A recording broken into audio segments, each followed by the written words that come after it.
Good evening, everybody. My name is Neru Padmanabhan, and you're on Public Allies Inc. for another amazing webinar for this evening. I'll be your host for today. So I am the Director of Engagement for Public Allies Inc. And I'm also the co-founder of Global South Asian Women. As well, I'm a financial professional and I do goal planning. Goal planning is one of the key things that I do. But before I get to that, I'd love to tell you a little bit about Public Allies. Public Allies, we're a nonprofit organization. We started helping clients in 2019.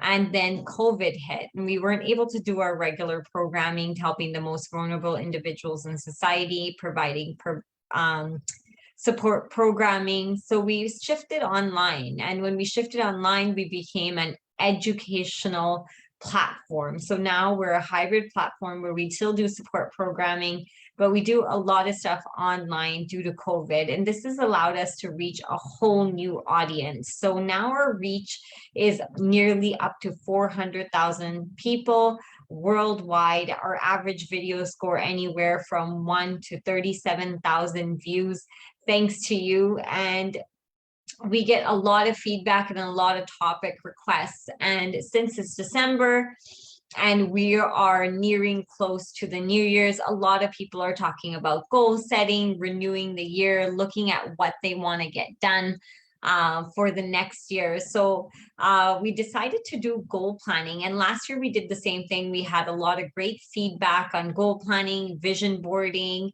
and looking at goals overall for the New Year's. And a lot of people think that goals can only be done during the New Year's, but I'm here to tell you, no.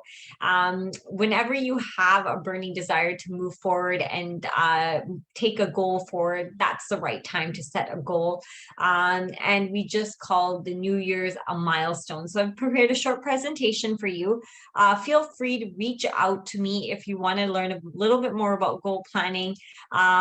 The presentation is going to be a little bit more streamlined. Goal planning has a lot of little steps into it that are specific to certain people and specific to how you are, what your barriers might be. But let's go through it and let me know if you have any questions while we go through. And because I am flying solo today, I'm going to stop sharing for 1 second. I just quickly have to share what we're talking about here with our group.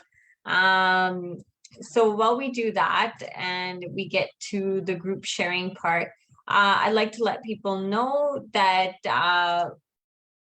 Public Allies next week will be running a very, very specific training on just goal planning. So goal planning, not goal planning, sorry, vision boarding. So vision boarding is going to be our next piece that we'll be holding. And it's going to be happening next week, Thursday at 7 p.m., the same time as this, 7 p.m. Eastern. So vision boarding is something that I'm going to be explaining while I do goals. But getting to it right now, here is our goal presentation.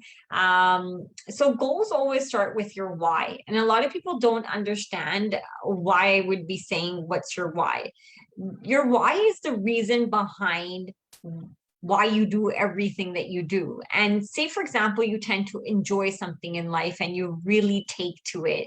That's normally because it satisfies why you do what you do, your values, your belief system, the core thoughts that you have. So write down your why. And once you learn why you do the things that you do, what makes you click, tick, move forward, you're more likely to move forward in your life. So think about it. One great book that I can recommend is Start With Your Why by Simon Sinek.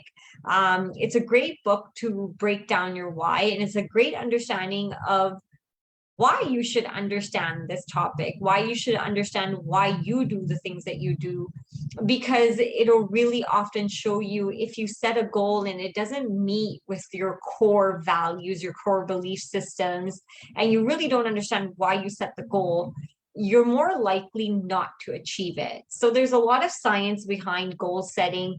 One of the biggest studies done was by Harvard. It was a longitudinal study. It was done over the course of 20 plus years, and they started with kindergarten students, and they followed the kindergarten students, as many as they could, all the way along to their university and college years and later years in their life. And what they found is, if you started to set goals and you continue to set goals, you were more likely to achieve what you set out to do, and you're likely to have a more clear path. And one of those pieces was understanding why you do the things you do. When you set goals, you understand why. But equally so, if you understand why you set the goal in the first place, it becomes easier to move forward. So when we look at your why, it's really important to know why you want to do it. Why this particular goal and this particular time? Is it success that you seek? Is it a sense of pride that you seek? Is it a sense of community that you seek? And is it an all or nothing thinking? If I don't get this, and if I don't have this alone, then I don't want anything else. It has to be that. So you really learn and ponder your thoughts on why do you want that goal. Say for example, somebody has a great job and they're doing great in their life, and it's seemingly things like that they're doing great in their life. They have perfection for most people, but then they make a 360 turn or a 180 and they say, you know what, I'm going off into business by myself, and I'm going to leave my security of my job of so many years because I want to do this. So why do you want to do it? You really have to understand that. Ask yourselves, the intuitive questions are what move you forward and help you understand it. To understand the true reason as to why we do things, it's so important. So first, understand, what's your why? What's your overarching reason for everything you kind of do? What do you want to achieve? And why do you want to do that particular thing? What's the benefits? What's the drawbacks? Do I believe success is all or nothing? How do I believe it? And then as we go back, what's your measure of success? Is it growth? And that's where we really have to look at all or nothing thinking, because this could be a big barrier to success. And this could even give you a glimpse into why you haven't achieved goals in the past. Your measure of success. Was it because you believe you didn't achieve anything? You got further if you did it than doing nothing at all, but you decided that your measure of success has to do with all or nothing. So if it's growth, whatever you want to achieve, whether it's in a relationship, what's your measure of success? What would make you feel successful if you achieve that goal? So a lot of people think the goal is isolated. And I say this very broadly, but I mean it very specifically as well. A lot of people think a goal just has to do with that part of your life, and it's that facet of your life that's going to be affected. But if you look at a particular goal, it has to do with all the facets of your life. Say, for example, the easiest example, and I know in finances we love to use this example, is weight loss, is getting fit. Will every part of my life be the same if I achieve this goal? Will I be exactly the same person that I am today when I go ahead to achieve this goal? Or does it affect the other facets of your life? How will your family and relationships change? And what needs to change in your family and relationships when you go ahead to achieve this goal? What happens with your business and job? Is it about your business and job? Is it your finance? Is it the community legacy that you want to leave behind?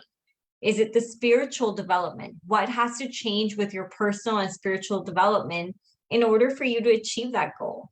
And what has to change with your health and fitness? So no goal is isolated. All of it bounces back. If you look at a systems approach, or if you look at the little pendulum that swings back and it hits all the little balls, everything moves together interconnectedly. So our goals are always related to more than one facet of our life. So what are the incremental changes that we have to make in order to achieve that goal? So say, for example, I go to set that goal. I do have to look at being specific, right? And being significant. I have to also look at the measurable, tangible meaning of that goal. I have to look at, is it attainable? And what are the actions required to achieve it? And the goal has to be relevant to me. I have to know my why around it. Why is it going to be rewarding for me? Why is it going to be successful for me? What is this thing going to be doing for me?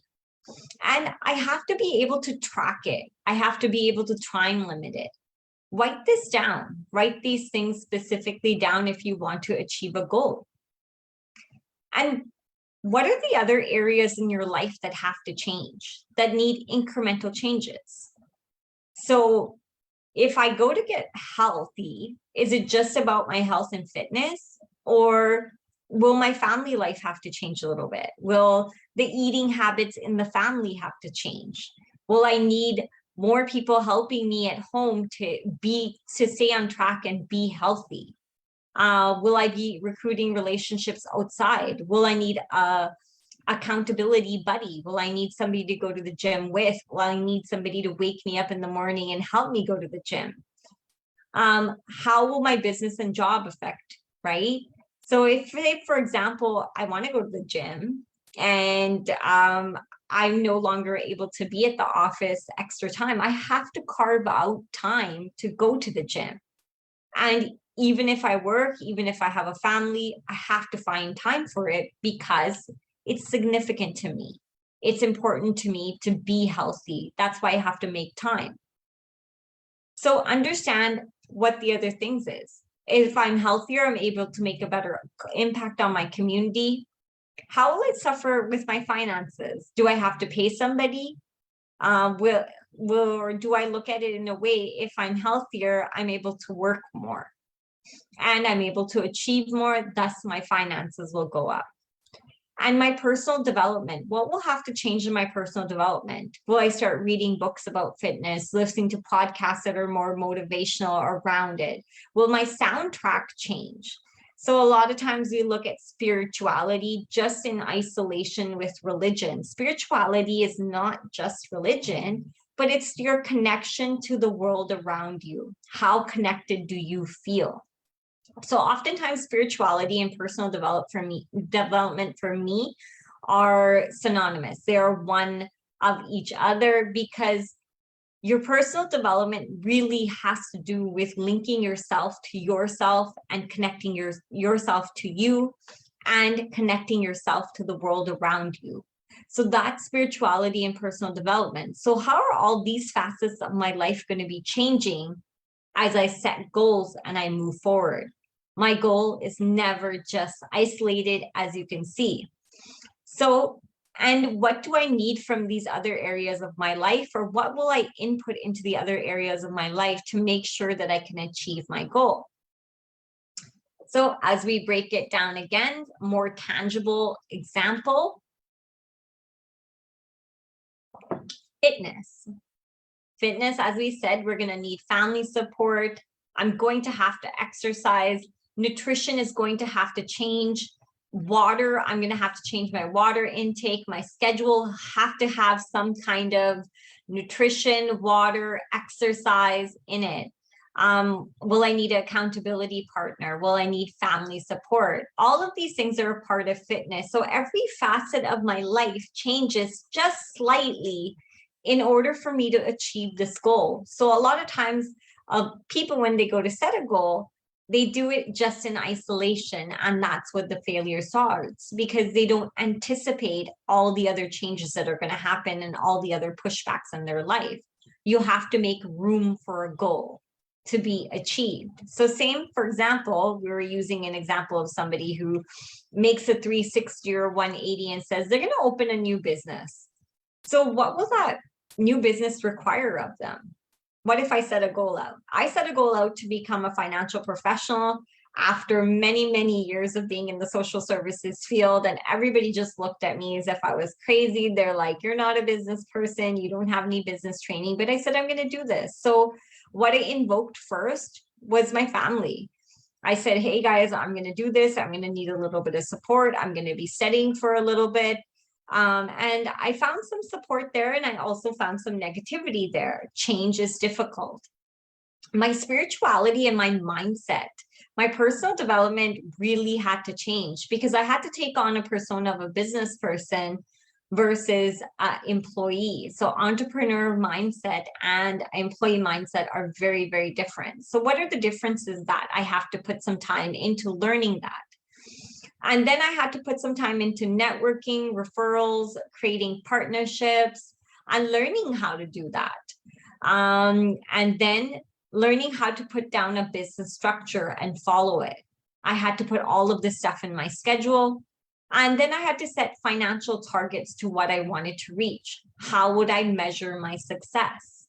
So as you can see, a goal is never isolated. It impacts different parts of your life and different facets of your life. These two examples are just one of many. So achievement of a goal really relies on what other anticipations that you can make in your life. Where do you make room for this goal? And how do you make room for this goal? So write it down, write down your why. And then look at accountability. Accountability is one thing that a lot of people leave behind. We think that we can be lone rangers and achieve our goal just by ourselves without having anybody else. But oftentimes we need others, and others need us. So for example, when I go to become a business person and I go to get fit, will I not need anybody to say, hey, Neru, how's it going with your goals? Will I hire a personal trainer and I'll have an accountability partner there? When I open a new business, who am I going to be accountable to? Is it going to be my employees? Is it going to be the fact that I'm also responsible for a household? So accountability is a really, really big thing. But who are we recruiting for this? Are we recruiting positive people that are going to help us through this, that are going to help us understand the woes and the hurt of getting through this? So we really have to look at who we're going to get for accountability. And even though we don't realize it, a lot of people in business have accountability. They have it through specific, measurable, tangible goals that they set, especially around income. So their income becomes their accountability. Are they achieving their targets? That becomes their accountability. When you're at work, your manager is your accountability. And if I'm getting fit and I'm at a gym, my personal trainer or the individuals at the gym. But who do we elicit? Who do we get to help us in this? Our family, our friends. And those are the people that we can rely on when we get down and we get upset. So it's important to surround yourself with good people. Scheduling. Scheduling is one thing that I find that a lot of people leave behind. As I work in finance, I speak with a lot of small business owners, and I do a lot of checks with them. And I say, okay, well, let's put this in your schedule. And oftentimes I find they forget because they don't have a proper schedule. So they have a launch date, they have something set, but they have no tangible steps that they're going to take towards their launch. So helping individuals break that down in business is very, very important. But if you're setting out to achieve any goal in life, where is it in your schedule? You have to make space for it. A lot of times when you set a goal, it just goes up in the air. Where's the space for it? I want to have better mental health. So where am I going to find the time? Where am I going to put it in? Better mental health requires a few things. It requires maybe some meditation, maybe some spiritual practices. Maybe it requires reading a book. Does it require going to a program? Does it require speaking to somebody? How am I going to achieve this goal, and where in my time is it going to fit in? You have to make space for the new changes in your life. And you have to be ready to be able to devote a little bit of time. So if you've ever heard of a book called Mastery, In order to master something, it requires 10,000 hours. So are you putting in some time to master whatever you want, to achieve the goal that you want? And then happiness, the most elusive thing of all. Happiness, a lot of people say, is something I'm going to achieve once I get there. But the reality is, happiness is something you have to learn to have even before, during, after, and in every measure of your life. Otherwise, the goal itself burns you out. If you're so busy trying to achieve the goal and you're completely miserable during the goal and you don't celebrate any of the milestones, anything that you achieve, the goal itself becomes tedious and the goal itself burns you out. So you're no longer wanting to or able to move forward. It moves you further away from your why sometimes. And sometimes when you're just looking at that goal and you're not looking at your happiness, once you hit that target, you're unable to be happy because it didn't measure up to something that you thought. And sometimes when we achieve that goal, instead of being happy, we don't understand what really happened. The whole thing went through. So oftentimes people say it's about the journey. So pick and choose the moments where you want to celebrate, and pick and choose the moments in life where you're going to celebrate yourself. Happiness is not something that you're going to achieve. Happiness is a state of mind. It is. So I am happy. And list down the reasons why you're happy. And once you get there, then you really understand happiness, because as you made room and space to achieve the goal, you also made room and space to understand happiness, that state of mind. So as we achieve goals, we talk about who we're going to be. But we think that we're going to be completely different, but we don't really look at who we are now. As we shift, your identity changes. So identity is a combination of your self-esteem, your self-image, and your self-efficacy. So your self-esteem is who you believe you are. Your self-efficacy is, do you believe that you can achieve? And your self-image is how you see yourself. So what are your beliefs? Who are you now? Do you believe that you're able to achieve this goal? Do you have esteem in yourself? And do you believe your self-image? So am I a financial professional? Sure, certainly when I started, I wasn't. My belief system was that it was hard to learn about money, and it's a difficult task to learn about money, and I'm going to be really confused. And I told myself that I don't really like tests. But at the end, when I looked at it, when I combated these fears, it was really easy. I wasn't that hard at all. But I made it harder in my mind because I don't believe that I can be that person. I had lower self-esteem in that facet of my life. And my image was of somebody who works in social services. I dress like a social services worker. I completely look like a social services worker. And my esteem was of a social services worker. And my belief systems around money were not that amazing either. And do I believe I deserve it? So in my self-efficacy, that piece of my identity, do I believe that I deserve to achieve? Do I believe that I can achieve? So my ability to believe in myself is so key in all of this. And sometimes we don't believe that we can do it. We set these outrageous goals. And I say, if you're going to go set a goal, set a big goal. That's when you can borrow somebody's efficacy. You can borrow somebody's belief in you. And that's why accountability is so important. The accountability, your partners, the individuals that help you and support you become a part of your belief system. And even though we say that, people have done it with less, but they've had somebody that's helped them, somebody they can borrow their belief from.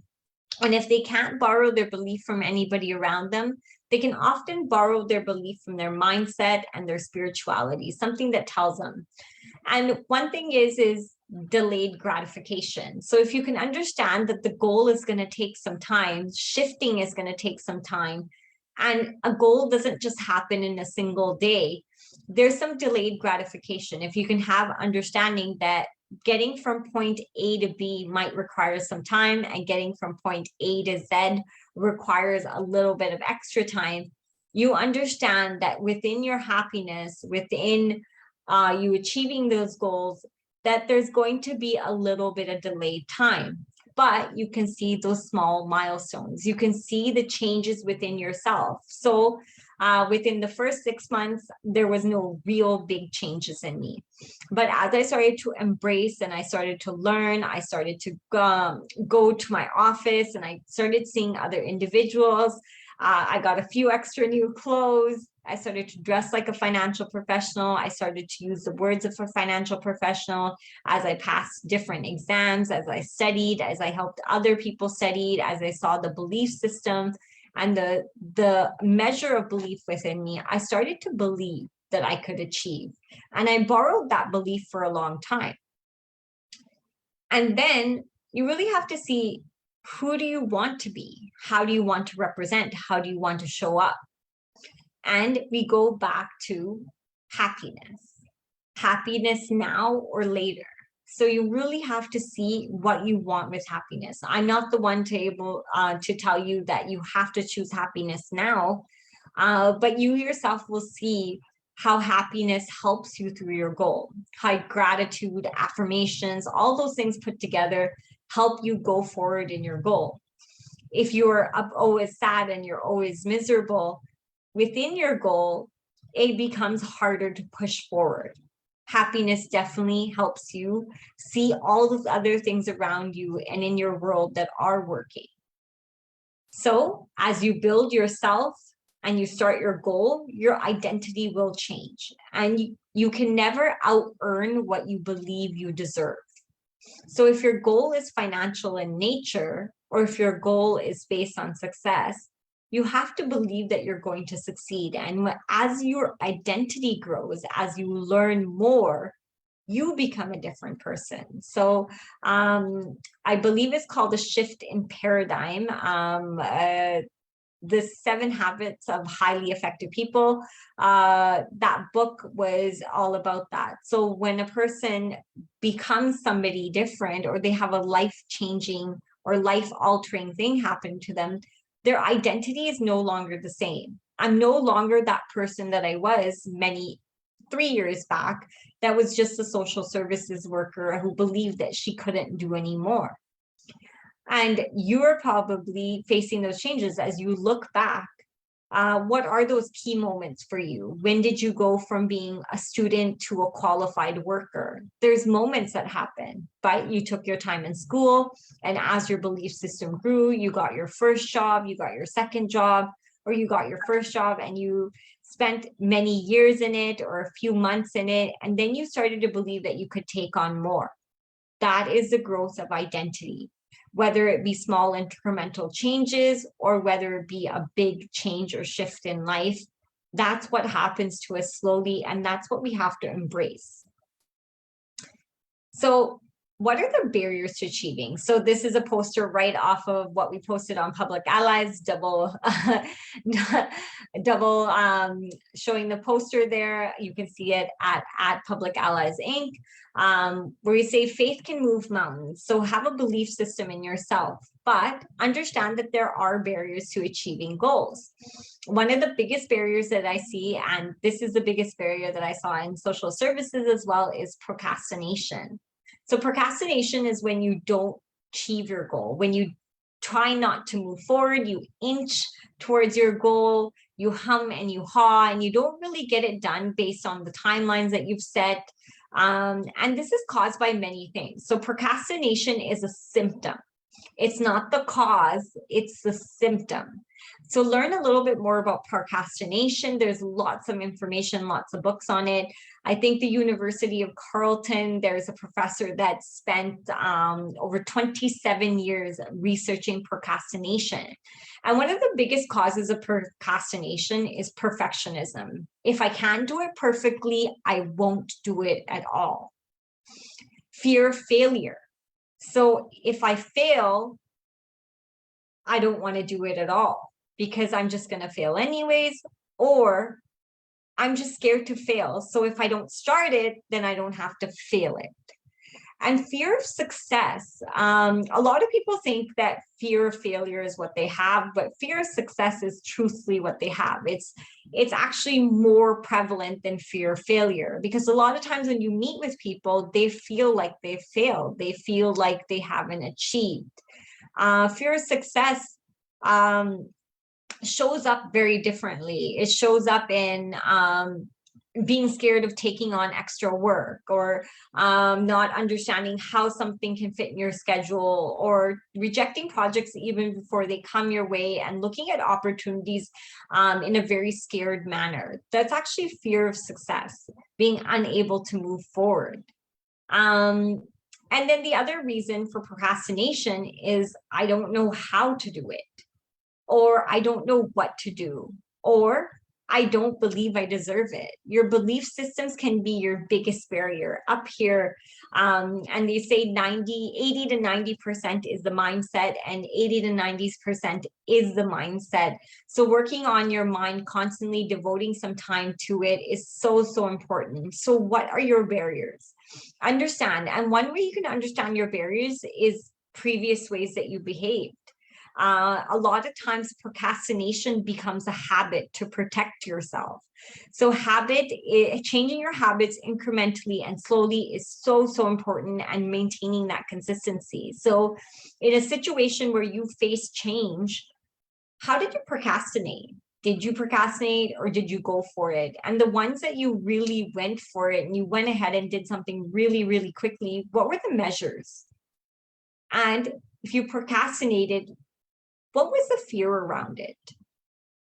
What was really going on in your mind? So learn a little bit more about your systems, your barriers, and look at why you do what you do a little bit more closely. And if you're getting stuck in achieving a goal that you currently have, chances are you'll fit somewhere in here.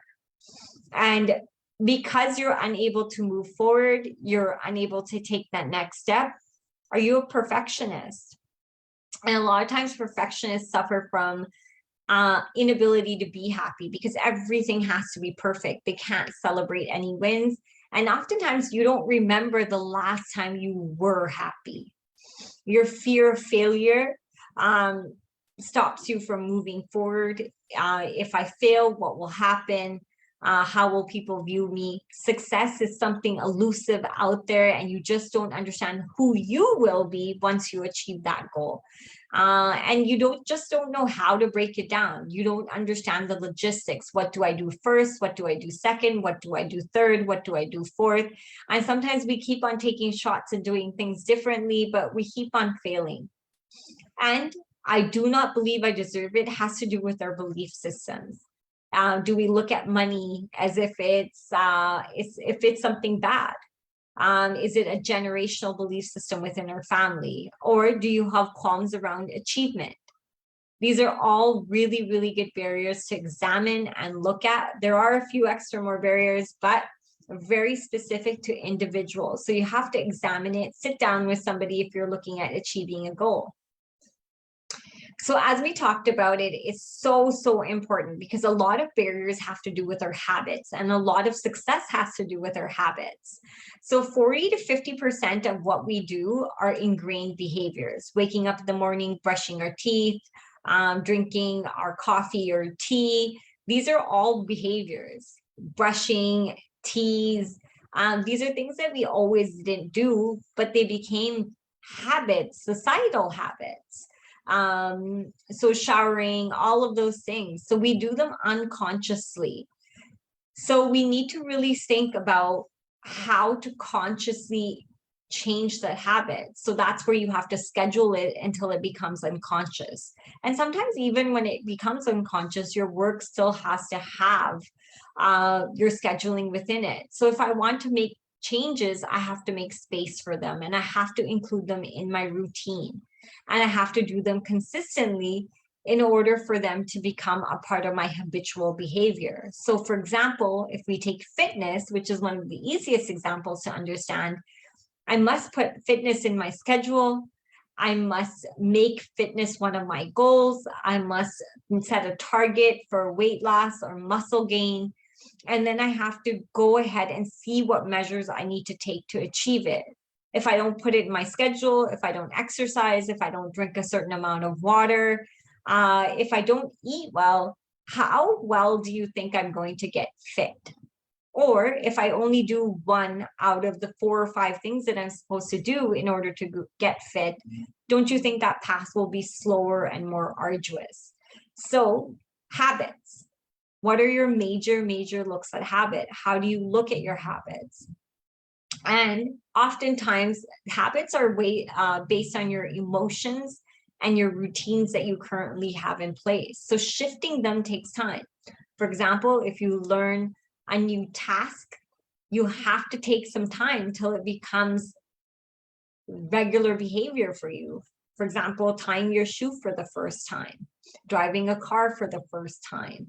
You have to take some time to learn it and for it to become habitual behavior. So a habit is just something that we repeat over and over again until it becomes habitual and unconscious for us. So how does habits work? So I love Charles Duhigg, The Power of Habits. It's one of my favorite books. And we really understand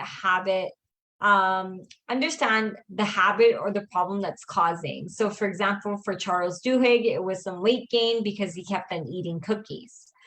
Start to understand your routine or undesired behaviors, such as the time, thoughts, and experiment with rewards. So celebrating that success. So what's your routine? You eat some cookies, you get a reward, you're really happy because the cookie was really nice and sweet. And then you start to crave more junk food and it creates hunger again. So creating willpower is so important. So consciously taking that habit and knowing I have to wake up at a little bit earlier in the morning to get to the gym on time. I'm going to make sure that I drink a lot of water, and I'm going to make sure that I'm not going to be snacking too much in between. My snacks are really going to be rated out because I really want to lose my weight. I really want to get healthy because it's a part of why what I want to achieve in society. If I'm healthier, my family will be healthier and we can give back more. And say, for example, I want to do a run. There's a lot of runs going on right now for different causes. What if I want to do a run? I need to get healthy in order to do it. I need to practice. So it requires some willpower, especially in the beginning. And what are your triggers and cues? So oftentimes your schedule is your trigger and cue. And who's your accountability partner? Who's helping you stay on that? And as you move forward, you have to have some kind of reward. So my fitness goal is to lose 25 pounds. So if I want to lose 25 pounds, I must continue to repeat the same pattern and congratulate myself, have some kind of reward system until it becomes unconscious, until I wake up automatically every morning and say, hey, I'm going to do half an hour to 45 minutes of cardio exercise. And throughout the day, I'm going to drink lots and lots of water. And I'm really going to achieve that goal. So replacing your habits becomes key. It's a milestone in understanding why you do not achieve goals or why you do achieve goals, because you have to make space. You have to make space for the change in your life.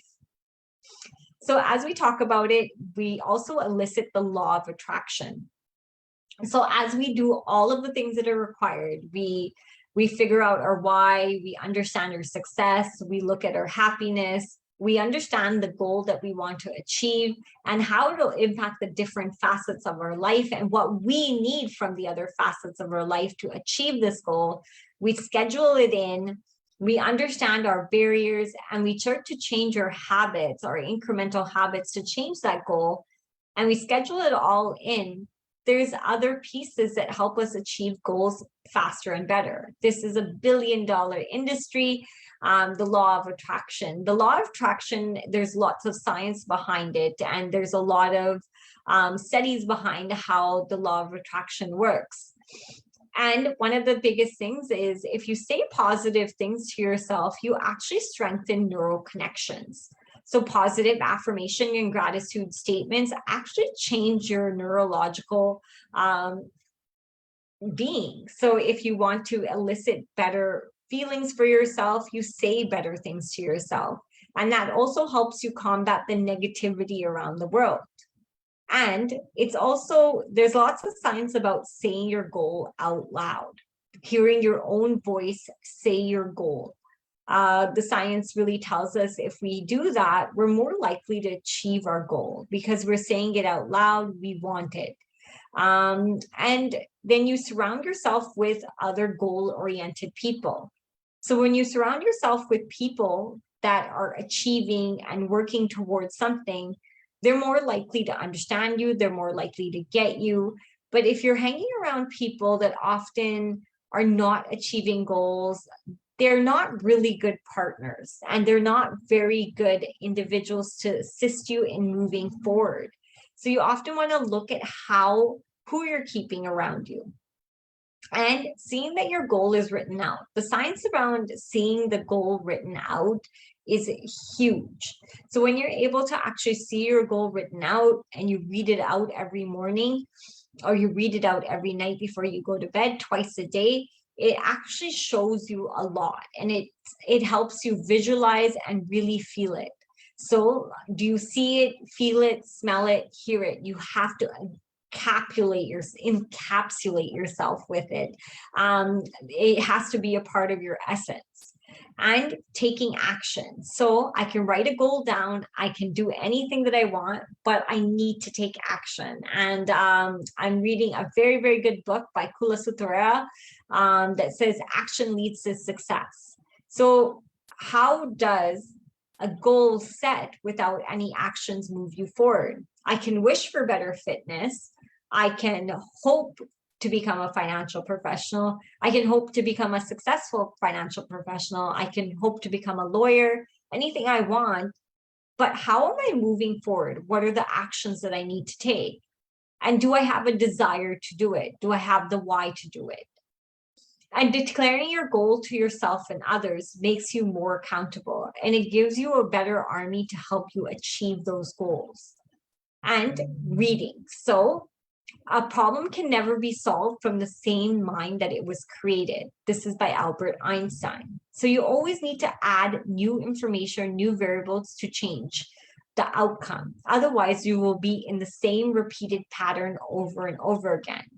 The definition of crazy is somebody does the same thing over and over again, but expects a different result.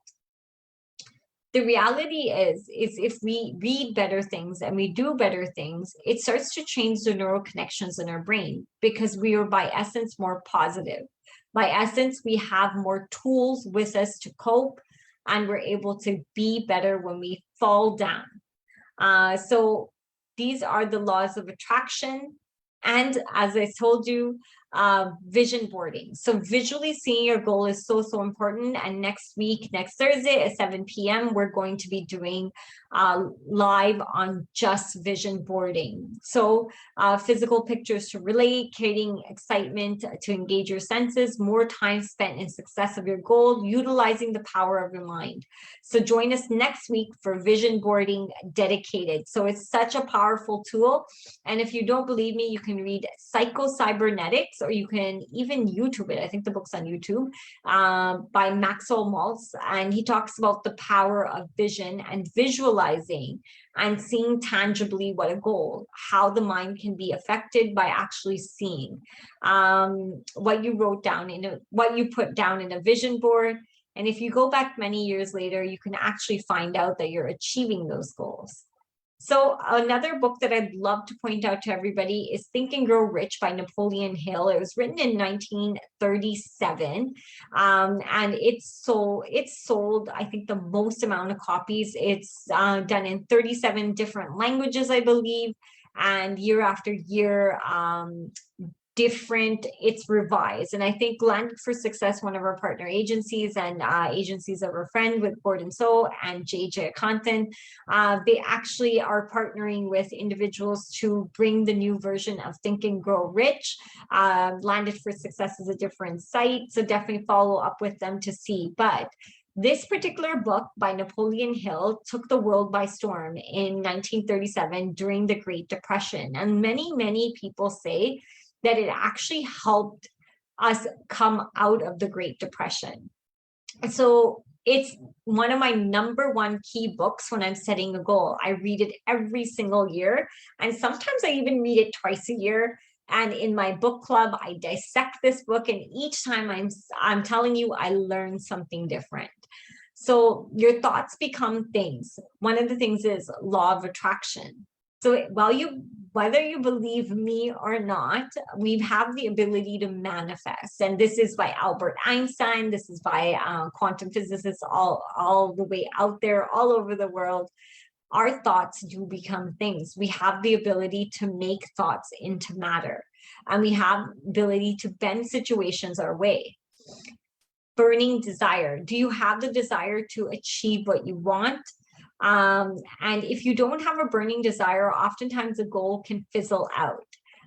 It'll just fall short of a fizzle if you're not really wanting to achieve it. And this goes back to your why as well. Do you have faith and patience? So faith and patience is so important. That delayed gratification, that understanding, your auto-suggestion, your affirmations. Do you live that part? Are you learning specialized knowledge? Are you reading about it? Are you mastering it? Your imagination and visualization. Are you encompassing everything? Do you see it, smell it, feel it? Do you live it every moment? Are you organized? Are you planned? Is it in your schedule? What actions are you going to take? How are you going to move forward? Making an unwavering decision. Have you planted your flag and you said, this is what I'm going to do, and I'm going to persist towards it, and you're not going to give up, and you're not going to fall short? The power of the mastermind. And this is one I'm going to explain in the next site, because I think it's so important. Mastermind is a group of individuals that you create either in your mind or in reality that help move you towards your goal. And the mystery of sex transmutation. This principle is often skewed, and it says that the desire that you have to achieve, are you willing to put your desires in different places to achieve your goal, to have a maximum look at what you want to do? And are you looking at your subconscious mind? That's when you go back to habits. Are you willing to look at what your mind has to offer and what your mind you need to replace with different habits?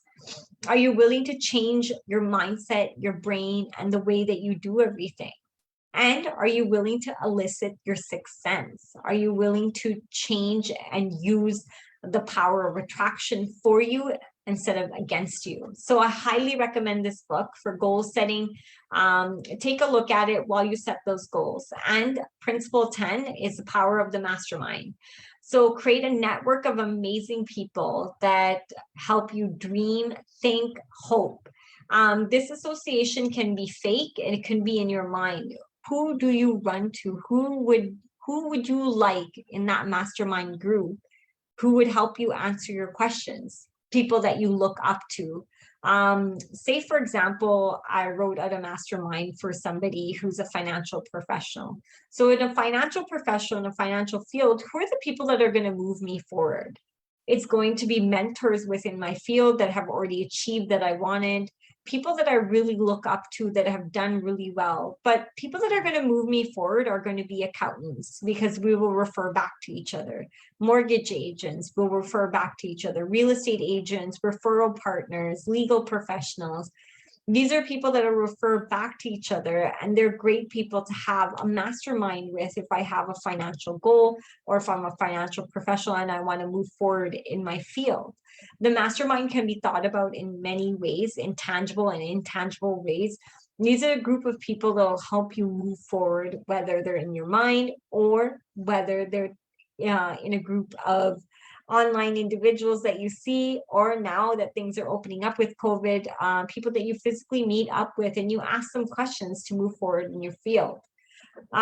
So when we look at it, lastly, I'd like to say, so if you want to set a goal, make your goal specific, very specific. If you want a certain amount, put down the date that you want it, make an action, and make sure your action plan starts right away. Schedule it in, write down the goal, visualize it, cultivate it, and see how you want to do it, and put that goal out there and read it out twice a day. So that was us for our short, but a little bit longer than I thought, goal planning session. Goals are very, very strong and very, very elusive sometimes, but you can achieve goals, and that's how you go about achieving everything in life. We just don't realize that we're setting the goals, changing the habits, and doing everything that we need to achieve it. So ladies and gentlemen, thank you again for spending your evening with me. We are so happy to see you on, and if you have any questions, please reach out. We'd be more than happy. And if you want to learn a little bit more about goal planning, please don't be afraid to reach out. Thank you so much, and have a great evening, everybody. Bye-bye for me.